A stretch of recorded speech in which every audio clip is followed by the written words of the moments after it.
How's everybody doing out there? And welcome to another episode. I used to say mini episode, but now they're the regular episode of Whining Away with Corey and Ray. And if you know us, you'll love us. And if you love us, you treasure us. And if you treasure us, watch again.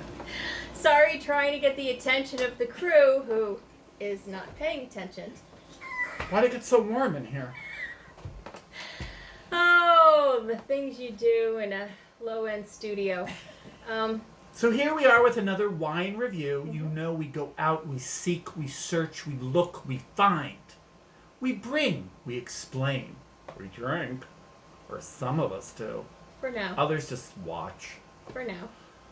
And we impart to you the information that we gather. Okay? Okay. Corey? So I brought a bottle. There you go. That's tonight's episode. Thank you very much. Corey brought a bottle.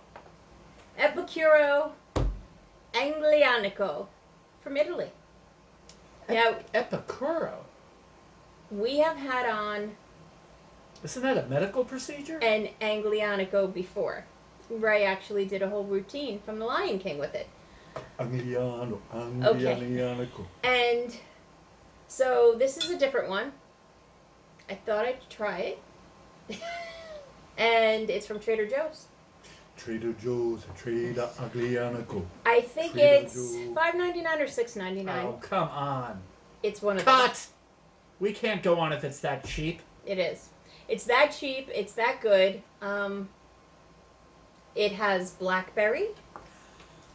Not actual blackberry. Not actual. You get the intense blackberry and cherry flavors. And that it has a spicy background with a very strong backbone. Now, what exactly would we be referring to when we said a wine has a backbone? We're talking about more or less the mid palate. That it has that strong presence. So there's a nice up front, a beginning, there's a finish, and it has a strong backbone, sort of a through line of flavor. This particular one comes from Puglia. Some of you may pronounce it Puglia, but it's Puglia. And they make all kinds of wines down there. You'll find some Negro Amaro, some Salento. This is 13% alcohol only, so it's not extremely heavy. It's not old, it's a 2021. But Anglianico is made in Campania and Puglia. And there are areas in southern Italy that their entire financial existence depends on the growing of Anglianico. So it's a very important grape to that region. So And it's an easy drinking Italian red. You'll see some higher end reds from that area called like Torossi. That's just a different version of Anglianico, Oh. a more aged, a more Torossi? substantial Torossi. Never heard of it. Learned something new today. I'm pretty sure I've given you one at some point, but you just didn't I don't think so. pay I attention. think I would have remembered. Here, Debbie, throw it in the fridge. It's from Ray. I'll get to it in 8 years or so. Not true.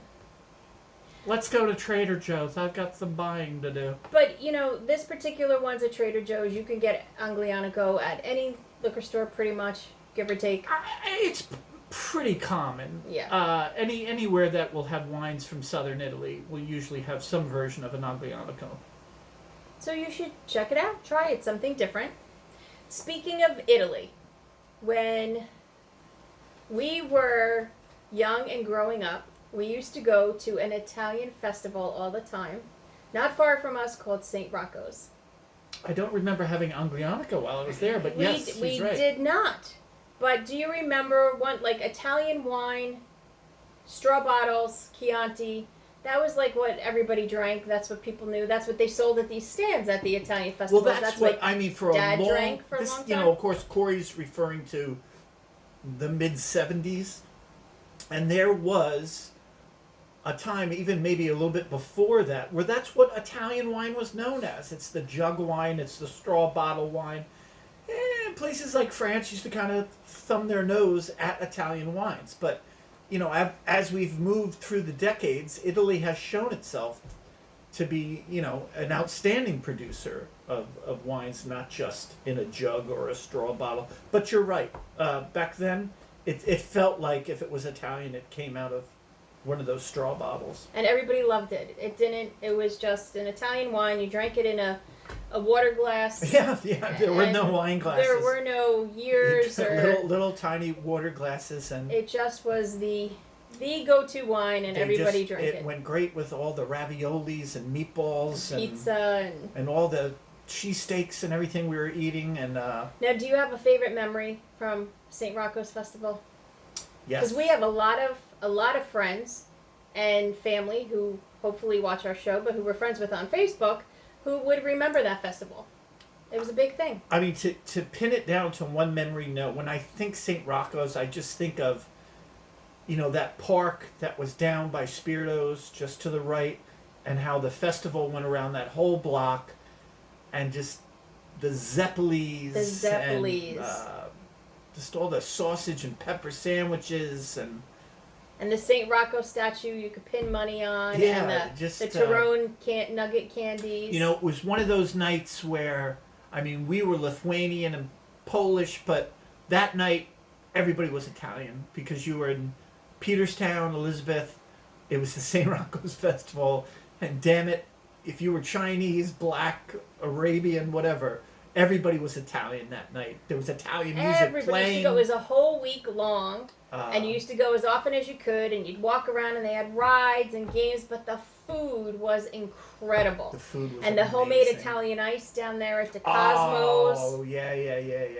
It was something you looked forward to. It was August, maybe, every year. I think it was August. You couldn't wait to go because it was the thing, and you would see your friends walking around, or you'd go with your friends and meet them there. I think it was like 10 days. I think it used to start on a Wednesday, and then it would go straight through to like the following Saturday. It was very cool. It was definitely a great childhood memory. We loved St. Rocco's, and it was upsetting because a lot of the games of chance, it became evident that they were fixed by people from New York who were bringing them in, and then there were riots that were occurring, and so ultimately by the mid '80s they pulled the plug. But a lot of great memories growing up. And just that whole area, Peterstown, Italian food, Spiritos, DiMartino's, Barone's Italian Deli with the olive salad and the provolone, and so it's great memories, good stuff. We're not Italian, but we have we grew up in Elizabeth though, so yeah, you get like a little bit Italian whether you like it or not. So we hope we took you down memory lane. Maybe you're from there too. We have a lot of people that are friends with us that will remember all these places, and we hope we brought you back. And if not, you probably have your own memory of growing up in a local festival or Italian restaurant even that you loved. And so now you can go out and grab a bottle, a little bit better than the jug wine, and go enjoy a nice Italian meal somewhere. Think about us, think about the stories, think about the great memories from childhood, make new memories, and don't forget to tune in again next time. Think about, get a good bottle of wine, let's go! Thanks for joining us. Ciao. Cheers to good wine. Good friends. And a great life, Italian or not.